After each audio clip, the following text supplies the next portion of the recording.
అదే RTV app వార్తల్ని క్షణాల్లో చదివే అవకాశం ఉంటుంది. ఒక న్యూస్ పేపర్, ఒక టెలివిజన్ ఛానల్ మీ చేతుల్లో ఎప్పుడూ ఉంటాయి. ఈ 15 ఏళ్ల నుంచి ఇందిరమ్మ ఇల్లు అని చెప్పారు. అప్పుడు అప్లికేషన్ ఇచ్చినాం. ఇప్పుడు కేసీఆర్ గారు వచ్చారు 10 ఏళ్ల నుంచి, ఆయనకి మేము అప్లికేషన్ ఇచ్చినాం. మాకు సంవత్సరం కింద కేటాయించిన ఇల్లులని, కానీ మాకు పట్ట వేయలేదు, మాకు ఇల్లు వేయలేదు. మల్లన్న సాగర్ వాళ్ళకి ఇల్లు పోయిందని చెప్పేసి వాళ్ళకి కూర్చోబెట్టారు, తునికి వాళ్ళకి తెచ్చి కూర్చోబెట్టారు. అలా సర్పంచ్ చెప్పారు, సార్ మీ దగ్గర ప్రూఫ్ ఏముంది, మీరు ఎందుకు వచ్చారు, వెళ్ళిపోండి, మేము ఉంటాం. 40 ఇళ్లలో తాళాలు వేసుకుని డబల్ తాంసాలు పెట్టుకున్నారు. మాకు ఏమన్నారు సార్ కేసీఆర్ గారు, మీ ముళ్ళు తాకితే నోరుతో తీస్తాడు. ఇప్పుడు ఎక్కడ ఉన్నాడు? మాకు ఎమ్మెల్యేగా మేము 3 సార్లు గెలిపించినాం. మేము మా బాధ్యత ఆయన మీద హక్కుతో గెలిపించినాం. ఆ ప్రేమ అభిమానం ఉంది కాబట్టి మాకు ఇప్పుడు ఏది, మాకు కేటాయించారు. మాకు పట్టా కావాలి, కిరాయి ఇళ్ళలో ఉంటున్నాం, పిల్లల ఫ్రీగా ఉన్నారు కాబట్టి తనని అడగడానికి వచ్చినాం. హరీష్ గారిని అడగని, ప్రతాప్ రెడ్డినా గానీ కేసీఆర్ గారిని అడగడానికి వచ్చినాం. కొత్త ప్రభుత్వం ఉంటే వాళ్ళు దయచేసి వాళ్ళు మాకు కలిపేయండి. వాళ్ళ కోసమే కేసీఆర్ గారు పని ఎవరు కానీ ప్రతి గవర్నమెంట్ కి మేము ఓటేస్తున్నాం. ఆయన హక్కు మాకు గజ్జల్లో మేము కావాలి ఉంటున్నాం.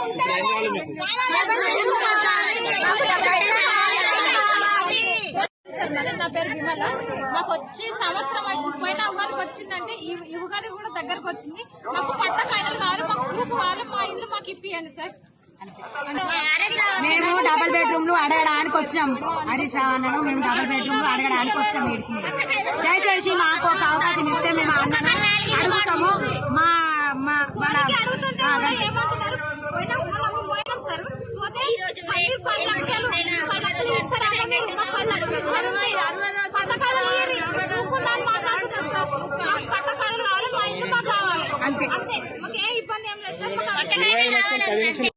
గజ్వేల్లో 1500 పేద ప్రజలు ఉన్నారు.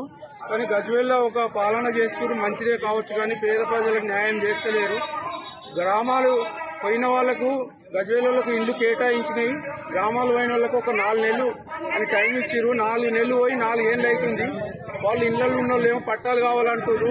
వాళ్ళ ఇళ్లలో పోయి మేము ఖాళీ చేసిన ఇళ్ళకు కూడా తాళాలు వేస్తే, అమ్మా తాళాలు వేసి ఎందుకు ఉంచారు, మాకు కేటాయించిన ఇల్లు కావాలంటే మా ఇంట్లో వస్తువులు పోయాయని కేసు చేస్తాము, ఆడవాళ్ళ మీద దౌర్జన్యం చేసిరని అంటారు. వాళ్ళ ఊరు సర్పంచులు కూడా ఒకే మాట మీద ఉండి వాళ్ళ ఒక ఐక్యత ఉంది.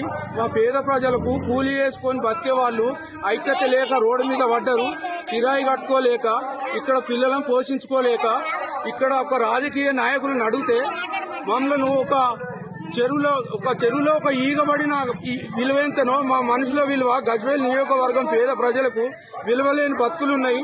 మా ఆవేదన కలెక్టర్కి చెప్పినాము, ఆర్టీఓ చెప్పినాము, సబ్ కలెక్టర్ చెప్పినాము. ఇంటికి వచ్చినామంటే ఈయన న్యాయం చేస్తారని మేము అడుగుతున్నాము. కానీ న్యాయం ఒక మాట చెప్పురి, మా నుంచి అయితే మీ పేద ప్రజలకు సాయం చేస్తామని అడుగుతున్నాము. సంవత్సరం అయితే లక్కీగా వెళ్ళిన మా పేర్లు, కనీసం మా పేర్లు మాకు ఇవ్వట్లేదు, మా బట్టలు మాకు ఇవ్వట్లేదు.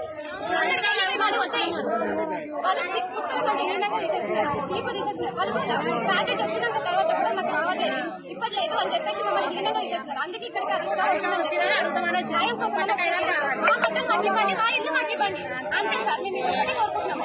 మరిన్ని వీడియోస్ కోసం ఛానల్ ని సబ్స్క్రైబ్ చేయండి. లేటెస్ట్ అప్డేట్స్ కోసం వాట్సాప్ ఛానల్ ని ఫాలో చేయండి. అండ్ లింక్ డిస్క్రిప్షన్ లో ఉంది.